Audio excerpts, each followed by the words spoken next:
നമ്മൾ ഉപരിലോകാത്മാക്കളെ പേര് മൊത്തം പറഞ്ഞു. മനുഷ്യനിൽ 7 ആത്മാക്കള് മൊത്തം ഉണ്ട്. ലത്തായിഫ് എന്ന് പറയുന്ന പേരുകളിൽ അറിയപ്പെടുന്ന ആത്മാക്കൾ 7 ഉണ്ട്. അതിലൊന്ന് നഫ്സാണ്. നഫ്സ് എന്ന് പറഞ്ഞു കഴിഞ്ഞാൽ ഈ ഷെയ്ത്താന് ജിന്നാണ്, അല്ലെങ്കിൽ ഇബ്ലീസിന്റെ ഏജന്റാണ്. അത് മനുഷ്യന്റെ പൊക്കുകളാണ് അതിന്റെ സ്ഥാനം. അതിന്റെ മുകളിലേക്ക് പിന്നെ പോയി കഴിഞ്ഞാൽ നെഞ്ചില് 5 ലത്തായിഫ് ഉണ്ട്. നെഞ്ചിലുള്ള 5 ലത്തായിഫ് എന്ന 5 അർവാഹുകൾ.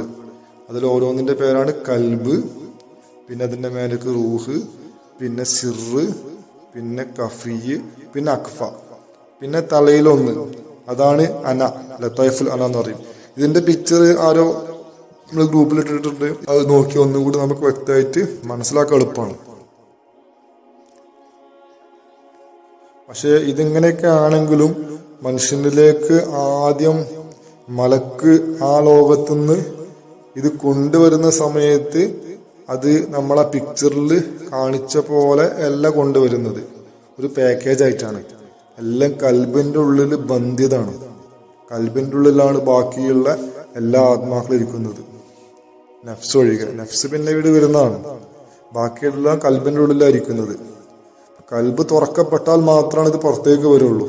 ആ കൽബ് തുറക്കുന്ന പ്രോസസ്സിന് പറയുന്ന പേരാണ് ശറഹ സുദർ എന്നുള്ളത്, അല്ലെങ്കിൽ കൽബിനെ ജാരിയാക്കുക എന്നുള്ളത്. അത് നമുക്ക് പറയാം. അതിന് മുമ്പ് ഇനി നമുക്ക് ഭൗമാത്മാക്കളെ കുറിച്ച് പറയാം. ഭൂമിയിൽ നിന്നുള്ള ആത്മാക്കളായിട്ട് 3 വരുന്നുള്ളൂ. ആ 3 പേര് നേരത്തെ നമ്മൾ പറഞ്ഞ 3. ഈ ഭൂമിയിലുള്ള കല്ല്, ഈ ഭൂമിയിലുള്ള സസ്യങ്ങള്, ഈ ഭൂമിയിലുള്ള ജന്തുക്കള്. അപ്പൊ നമുക്ക് ഈ ഭൂമിയിലേക്ക് വരുമ്പോൾ ഇത് 3 ആവശ്യമാണ്. കാരണം നമുക്ക് ജിസ്മ് വേണം, തടി വേണം. നമ്മളെ ഹക്കീക്കത്ത് റൂഹാണ്. അപ്പൊ റൂഹ് ഭൂമിയിലേക്ക് വരുന്ന സമയത്ത് റൂഹിന് താമസിക്കാൻ ഒരിടം വേണം, ഒരു വീട് വേണം. ആ വീട് ഇവിടെ തയ്യാറാക്കണം. കാരണം നമുക്ക് ഈ നാട്ടിലാണ് താമസിക്കേണ്ടത്. ഈ നാട്ടിലെ ക്ലൈമറ്റ് എങ്ങനെയാണോ, സാഹചര്യങ്ങൾ എങ്ങനെയാണോ, അതിനനുയോജ്യമായ വീടാവണം. അതല്ലാതെ നമുക്ക് ആ നാട്ടിലുള്ള വീട് പോലുള്ള വീടായാൽ പോരാ. അപ്പൊ ഈ നാട്ടിൽ വീടുണ്ടാക്കണം. അങ്ങനെ ഓരോ വീടും ഉണ്ടാവും. ഓരോ മാതാവിന്റെ ശരീരത്തിൽ നിന്നും ഉണ്ടാവുന്ന ഒരു മനുഷ്യരൂപം, അതൊരു വീടാണ്. ആ വീട്ടിലേക്ക് വന്ന് താമസിക്കുന്ന അതിഥിയാണ്, വിദേശിയാണ് നമ്മളെ റൂഹ്. ഓക്കെ. അപ്പൊ ഈ ജിസ്മ് ഉണ്ടാക്കാൻ വേണ്ടിയിട്ട് 3 തരം ആത്മാക്കൾ ആവശ്യമാണ്. ഭൂമിയിൽ നിന്നുള്ള ആത്മാക്കൾ. അത് വരുന്നത് ആകാശലോകത്തു നിന്നല്ല, ഭൂമിയിൽ നിന്ന് തന്നെയാണ്. ആ 3 ആത്മാക്കളെ പേരാണ് ജമാദി റൂഹ് 1, 2 നബാത്തി റൂഹ്, 3 ഹയവാനി റൂഹ്. ഇത് 3നെയും കൂടി ഒരുമിച്ച് ചേർന്ന് നമ്മൾ ശരീരം പൂർത്തിയാവുന്നുള്ളൂ. അതിന്റെ വിവിധ ഘട്ടങ്ങൾ എങ്ങനെയാന്ന് ചോദിച്ചു കഴിഞ്ഞാൽ, ആദ്യം ഒരു സ്ത്രീ ഒരു പുരുഷൻ കല്യാണം കഴിക്കും. കല്യാണം കഴിഞ്ഞാൽ അവർ ബന്ധപ്പെട്ട് കഴിഞ്ഞു കഴിഞ്ഞാൽ സ്ത്രീയുടെ അണ്ഡവും പുരുഷന്റെ ബീജവും തമ്മിൽ സംയോജിക്കും. ആ സംയോജിക്കുന്ന സമയത്ത് അത് ഒട്ടിപ്പിടിച്ച് നിൽക്കണം എന്നുണ്ടെങ്കിൽ അള്ളാഹു അതിലേക്ക് ഒരു റൂഹിനെ അയക്കണം. അള്ളാഹു താല ആ റൂഹിനെ അയക്കും. അതിന്റെ പേരാണ് റൂഹുൽ ജമാദി. പിന്നീട് കുറച്ച് ദിവസങ്ങൾക്ക് ശേഷം അള്ളാഹു താല അതിലേക്ക് 2ാമതൊരു റൂഹിനെ പറഞ്ഞയക്കും, റൂഹ് നബാത്തി. നബാത്തി റൂഹ് അതിലേക്ക് എത്തിക്കഴിഞ്ഞു കഴിഞ്ഞാല് ആ രക്തപിണ്ഡം എന്തായിത്തീരും? വളരാൻ തുടങ്ങും. വളർന്നത് മാംസപിണ്ഡമായി തീരും. അങ്ങനെ വളർച്ച വളർന്നുകൊണ്ടേയിരിക്കും നബാത്തി റൂഹിന്റെ സാന്നിധ്യം കൊണ്ട്.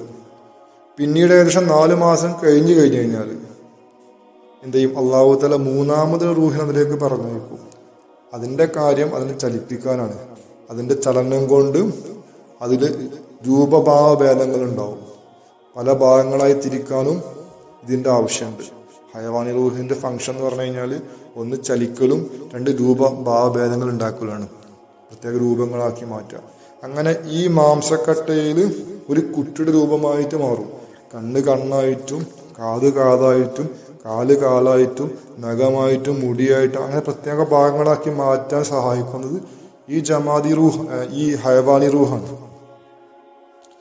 അങ്ങനെ ഈ 3 ആത്മാക്കളും വന്ന് അതിൻ്റെതായ കാര്യങ്ങൾ ചെയ്തു കഴിഞ്ഞു കഴിഞ്ഞാൽ അത് പരിപൂർണതയിൽ എത്തുന്ന സമയം 10 മാസമാണ്. അങ്ങനെ പരിപൂർണതയിൽ എത്തിക്കഴിഞ്ഞു കഴിഞ്ഞാൽ അള്ളാഹുവിന്റെ തീരുമാനപ്രകാരം ആ കുട്ടി ഈ ഭൂമി ലോകത്തേക്ക് പിറന്നു വീഴും. അതാണ് പ്രസവം. ആ പ്രസവ സമയത്ത് കുട്ടി പിറന്നു വീഴുന്ന സമയത്തും ഇതെന്തേ ആവുന്നുള്ളൂ? ഒരു മൃഗത്തിന്റെ അവസ്ഥയിൽ എത്തുന്നുള്ളൂ, മനുഷ്യനായിട്ടില്ല. പിന്നെ മനുഷ്യന്റെ റൂഹ് അതിലേക്ക് എത്തിയിട്ടില്ല എന്നാണ് വിഷയം. മനുഷ്യന്റെ റൂഹ് വരുന്നത് എപ്പോഴാണ്? ജനിച്ച ശേഷമേ വരുന്നുള്ളൂ. ജനിച്ച് ഭൂമിയിലേക്ക് എത്തിക്കഴിഞ്ഞ ഉടനെ അള്ളാഹുവിന്റെ ഭാഗത്തു നിന്നും ഏൽപ്പിക്കപ്പെട്ട മലക്ക് ആ റൂഹുമായിട്ട് വന്ന് ഈ മനുഷ്യനിലേക്ക് ഇത് കയറ്റും. ഈ റൂഹിനെ കയറ്റും, ഇൻസ്റ്റാൾ ചെയ്യും. അത് കയറ്റുന്നത് നെഞ്ചിലേക്കാണ്. നെഞ്ചിലേക്ക് അത് കയറ്റുന്ന സമയം അത് കയറുന്നതിന്റെ പേരിലാണ് കുട്ടി കരയുന്നത്. അപ്പൊ കുട്ടി കരഞ്ഞ് നമുക്ക് ഉറപ്പിക്കുക ഈ റൂഹ് വന്നിട്ടുണ്ട് എന്നുള്ളത്. കുട്ടി കരയുന്നില്ലേ? ആ റൂഹ് വന്നിട്ടില്ല. അപ്പൊ റൂഹ് വരുന്നതിന്റെ കാരണം കൊണ്ടാണ് കുട്ടി കരയുന്നത്. അങ്ങനെ അധികം താമസിയാതെ ഇബ്ലീസിനെ ഏൽപ്പിക്കപ്പെട്ട ഒരു കാര്യമുണ്ട്. ആ ഏൽപ്പിക്കപ്പെട്ട കാര്യം ഇബ്ലീസും എത്തും. ഇബ്ലീസിന്റെ കയ്യിലുള്ളത് ഈ റൂഹാണ്, ലതായിഫുൻ നഫ്സ്. ആ നഫ്സിനെ ഇബ്ലീസും കയറ്റും. ഇബ്ലീസ് കയറ്റുന്നത് നമ്മളെ പൊക്കിളിലേക്കാണ്. ഇബ്ലീസ് പൊക്കിളിലേക്ക് കയറ്റി കഴിഞ്ഞു കഴിഞ്ഞാൽ അവിടെ നഫ്സ് അവിടെ ഇൻസ്റ്റാൾ ആക്കപ്പെട്ട് നമ്മളെ നെഞ്ചില് ആകാശലോകങ്ങളിൽ നിന്ന് അയക്കപ്പെട്ട അർവാഹുകൾ അഥവാ സമാഹിയ അർവാഹുകൾ അവിടെയും സ്ഥാപിക്കപ്പെട്ടു. ജിസ്മില് നേരത്തെ നമ്മൾ അധോലോകാത്മാക്കൾ അഥവാ അർസിയായ അർവാഹ് അത് അവിടെയുണ്ട്. നഫ്സിന്റെ സ്ഥലമായ പൊക്കൾ അതുമുണ്ട്. ഇപ്പൊ എല്ലാവരും അവരുടെ സ്ഥലങ്ങളിൽ എത്തി. ഇപ്പൊ മൊത്തം നമുക്ക് എത്ര റൂഹായി?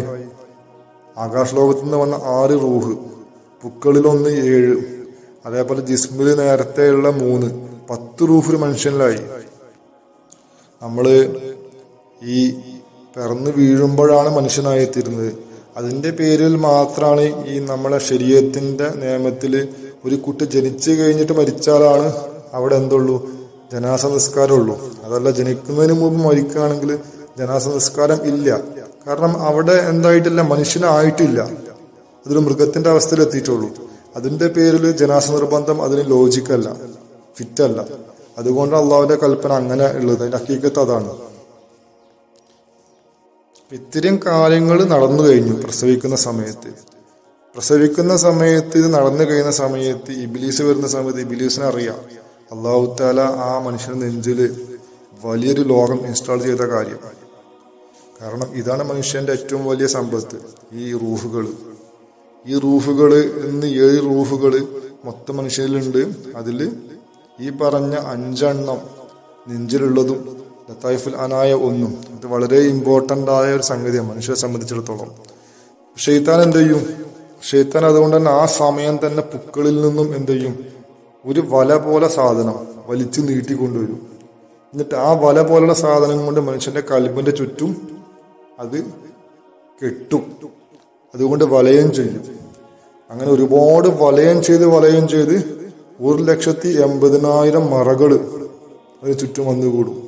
ഈ 1,80,000 മറകൾ വന്നു കൂടിക്കഴിഞ്ഞു കഴിഞ്ഞാല് ആ മറകളിൽ നിന്നും ഈ കൽബിന് ഒരിക്കലും മോചനമില്ല, ഒരിക്കലും പുറത്തേക്ക് വരാൻ സാധിക്കൂല. ഒരു ഇബാദത്തിനും അതിനുള്ള ശക്തിയില്ല. നിസ്കാരം കൊണ്ടോ നോമ്പ് കൊണ്ടോ ദിക്റ് കൊണ്ടോ അല്ല, വേറെ എന്തെങ്കിലും ഇബാദത്ത് ഹജ്ജ് കൊണ്ടോ ഒന്നും ഒരിക്കലും ഒരാളെ കൽബിൽ നിന്നും കൽബിന്റെ പുറത്തുള്ള ഈ ആവരണം പൊട്ടിപ്പോകൂല. അത്രയും സ്ട്രോങ് ആണ് ആ ആവരണം. അത് ഇബ്ലീസ് ചെയ്തു വെച്ചാണ്. എല്ലാ മനുഷ്യരിലും അത് ചെയ്തു വെച്ചിട്ടുണ്ടാവും. അത് പൊട്ടിപ്പോകുന്നത് കാമിലായ മുർഷിദ നോട്ടം കൊണ്ട് മാത്രമാണ്. അപ്പൊ അവരെ ദൃഷ്ടിക്ക് മാത്രമാണ് അതിനെന്തുള്ളൂ? അത് പൊട്ടിക്കാനുള്ള പവറുള്ളൂ. അല്ലാത്തവർക്കൊന്നും അത് പൊട്ടിക്കാൻ കഴിയില്ല. സാധാരണ ഔലിയാക്കളെ കൊണ്ട് പൊട്ടിക്കാൻ സാധിക്കൂല. അത് മുറബിയ ഷെയ്ഖാണെങ്കിലും പൊട്ടിക്കാൻ സാധിക്കൂല. കാമിലായ മുർഷിദ് തന്നെ ആയിരിക്കണം. അതുകൊണ്ട് തന്നെ അത്തരം ആളുകളിൽ പെട്ട ഒരു ഷെയ്ഖിനെ കണ്ടുമുട്ടിയാൽ അത് വളരെ വലിയൊരു സൗഭാഗ്യമാണ്. അതിലേക്ക് എത്തിക്കാനുള്ള ബാക്കി കാലം മുഴുവനുള്ളത്. പക്ഷെ അതിലേക്ക് എത്തുന്നില്ലെങ്കിൽ അവനെന്തില്ല? ഹിദായത്തിൽ എത്തുന്നില്ല. അതുകൊണ്ടാണ് സൂറത്തുൽ കാഫില് അല്ലാഹു തആല അങ്ങനെ പറയാൻ കാരണം, ഒരാൾക്ക് ഞാൻ ഹിദായത്തിലൊക്കെ ഉദ്ദേശിക്കുന്നില്ല എങ്കിൽ, അല്ലെങ്കിൽ വഴികളിലൊക്കെ ഉദ്ദേശിക്കുന്നുവെങ്കിൽ അവനെ വലിയ മുർഷിദും ആയ ഒരാളിലേക്ക് എത്തിക്കൂല എന്ന് പറയാൻ കാരണം അതാണ്. അല്ലാഹു തആല പറയുമ്പോൾ എപ്പോഴും അങ്ങനെ പറയാറുള്ളൂ, ഡയറക്റ്റ് പറയില്ല. പക്ഷെ ഇത് വളരെ സ്പഷ്ടമാണ് ചിന്തിക്കുന്നവർക്ക്. ഞങ്ങൾ സെയ്തി പറയുന്ന ഉദാഹരണമുണ്ട്. ഒരു മിഠായി എടുത്തു വെച്ചിട്ട് വികൃതി കാട്ടാത്ത കുട്ടികൾക്ക് ഉള്ള മിഠായിയാണ് എടുത്തു വെച്ചിരിക്കണമെന്നുണ്ടെങ്കിൽ, വികൃതി കാട്ടുന്നവർക്ക് ഈ മുട്ട ഞാൻ തരില്ല എന്ന് പറഞ്ഞു കഴിഞ്ഞാൽ കാട്ടാത്തവർക്ക് അത് കിട്ടുമെന്ന അർത്ഥം. അതേപോലെ ഇവിടെ വഴികേട്ടിലാക്കാൻ ഉദ്ദേശിക്കുന്നവർക്ക് ഹിദായത്ത് കൊടുക്കുക എന്ന് പറഞ്ഞാല് ഹിദായത്ത് കൊടുക്കുന്നവർക്ക് എന്തായാലും മുർഷിദ വലിയും കിട്ടും, കാമലാശേഖനെ കിട്ടുമെന്നർത്ഥം. പക്ഷെ അതങ്ങനെ ആയത്ത് ഓതിയിട്ട് അത് ചിന്തയിൽ വരാത്ത ആള്, അല്ലെങ്കിൽ അത് മനസ്സിലാവാത്ത ആള്, അയാൾ എങ്ങനെ ഖുർആനത് ഓതിയത്? എന്തുകൊണ്ട് മനസ്സിലാവുന്നില്ല? വഴികേടിലാക്കാൻ പോകുന്ന ആൾക്ക് അല്ലാഹു തആല മുർഷിദിനെ കൊടുക്കൂല എന്നുണ്ടെങ്കിൽ, എനിക്ക് മുർഷിദ് ഇല്ല എന്നുണ്ടെങ്കിൽ, ഷെയ്ഖ് ഇല്ല എന്നുണ്ടെങ്കിൽ ഞാൻ വഴികേടിലല്ലേ എന്നുള്ള ചിന്തിക്കണമല്ലോ. അപ്പൊ പിന്നെ വഴികേടിലാവാതിരിക്കാൻ മുർഷിദിനെ തപ്പണം എന്നുള്ള ഹുക്കും അതിൻ്റെ ഉള്ളിലുണ്ട്. പിന്നെ നമുക്ക് സംഭവിക്കുന്ന എന്താണ്? ഒന്നുകിൽ നമ്മൾ ഈ കാര്യം മനസ്സിലാക്കിയില്ല, അല്ലെങ്കിൽ നമ്മൾ ആ ഖുർആനിലെ ആയത്തിനെ ഡയറക്റ്റായിട്ട് വായിച്ചില്ല, വായിച്ചത് തർജുമയാണ്, അല്ലെങ്കിൽ അത് മനസ്സിലാക്കി തന്ന മൊയ്ലിയർ വായിച്ചതെന്ന് അർത്ഥമാണ്. ആരാണോ നമുക്ക് അതിന്റെ അർത്ഥം മനസ്സിലാക്കി തന്നത് അവര് കുറ്റക്കാരാണ് അതിന്. അപ്പൊ അവിടെ നിന്ന് അവര് തന്ന തഫ്സീർ അവരെ ബുദ്ധിയിൽ നിന്നാണെങ്കിൽ തെറ്റാണത്, അവർ ചിന്തയിൽ നിന്നാണെങ്കിൽ തെറ്റാണത്, മറ്റുള്ള കിതാബിൽ നിന്നും കോപ്പി അടിച്ച് എഴുതിയാൽ അതും തെറ്റാണ്. അള്ളാഹുവിന്റെ ഔലിയാക്കൾ തന്ന അർത്ഥമാണ് അത് നമുക്ക് യോജിപ്പിക്കാൻ പറ്റുള്ളൂ, റസൂലുള്ളാഹിന്റെ അർത്ഥം. അപ്പൊ അത്തരം ആളുകളിൽ നിന്നുള്ള തഫ്സീർ നമ്മൾ സ്വീകരിക്കേണ്ടത്. എല്ലാ മശായിഖന്മാരും അത്തരക്കാരിൽ പെട്ടവരല്ല, അതേപോലെ എല്ലാ പണ്ഡിതന്മാരും അത്തരക്കാരിൽ പെട്ടവരല്ല. അതിൽ നിന്നും നമുക്ക് വേർതിരിച്ചറിയേണ്ടതുണ്ട്. അത് നമ്മളെ ബുദ്ധി കൊണ്ട് ചിന്തിക്കണം. 73 ഗ്രൂപ്പ് ഉണ്ടെങ്കിൽ പിന്നെ എല്ലാം ശരിയാവൂല, ഒന്നേ ശരിയാവുള്ളൂ എന്നുണ്ടെങ്കിൽ നമ്മളെല്ലാം പഠിക്കണം. ഒന്ന് മാത്രം പഠിച്ച് നിർത്തി കഴിഞ്ഞു കഴിഞ്ഞാൽ നമുക്ക് അത് ഹക്കാണോ അല്ലേ, മറ്റുള്ള ഫിർക്കകൾ എന്താ പറയുന്നത്, ആ പറയുന്ന പോലെ ലോജിക്കും ഉണ്ടോ ഇല്ലേ എന്നൊക്കെ ചിന്തിക്കണം. അതിനുള്ള ബുദ്ധി മനുഷ്യനെ തന്നിട്ടുണ്ടല്ലോ. ഖുർആന് വെച്ച്, ഹദീസ് വെച്ച്, മനുഷ്യൻ തന്ന ബുദ്ധി വെച്ച്, ബുദ്ധി നമുക്ക് വെറുതെ കിട്ടിയതല്ല, അല്ലാഹ് തന്നതന്നെയല്ലേ. അതൊക്കെ വെച്ച് നമ്മൾ സ്വയം ചിന്തിക്കണമല്ലോ, സ്വന്തം ഗവേഷണം വേണമല്ലോ. അല്ല, ഗവേഷണം വേണ്ട വേണ്ട എന്ന് പറയുന്ന മൗലിയാക്കന്മാരോട് നമുക്ക് പറയാനുള്ളത്, അല്ലാഹു തആല നമ്മളോട് മൗലിയാക്കന്മാരോട് മാത്രം ചിന്തിച്ച് അവരെ മാത്രം പിടിക്കാൻ മാത്രം പറഞ്ഞേക്കുകയാണെങ്കിൽ, അത്തരം മൗലിയാക്കന്മാരായിക്കൊണ്ട് തന്നെയാണ് പല ശൈത്താനും വരുന്നത്. ഇബ്ലീസ് പോലും അങ്ങനെയാണ് വരുന്നത്. പല പ്രവാചകന്മാരെ അടുത്ത് അങ്ങനെ വന്നിട്ടുണ്ട്. അതേപോലെ തന്നെ ദജ്ജാല് വരാൻ പോകുന്ന ആ രീതിയിൽ തന്നെയാണ്. എല്ലാ ഫിർക്കകളിലും മൗലിയാക്കന്മാരുണ്ട്, സുന്നി മൗലിയാക്കന്മാർ മാത്രമല്ലല്ലോ.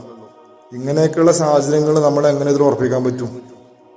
നമ്മൾ സ്വയം ആഗ്രഹിക്കുകയും വേണം, പ്രയത്നിക്കുകയും വേണം, അള്ളാഹുവിനോട് തേടും വേണം. ഇതൊക്കെ ഒരുമിച്ച് സംഭവിക്കുമ്പോൾ ഹിദായത്തിൽ എത്തുന്നുള്ളൂ.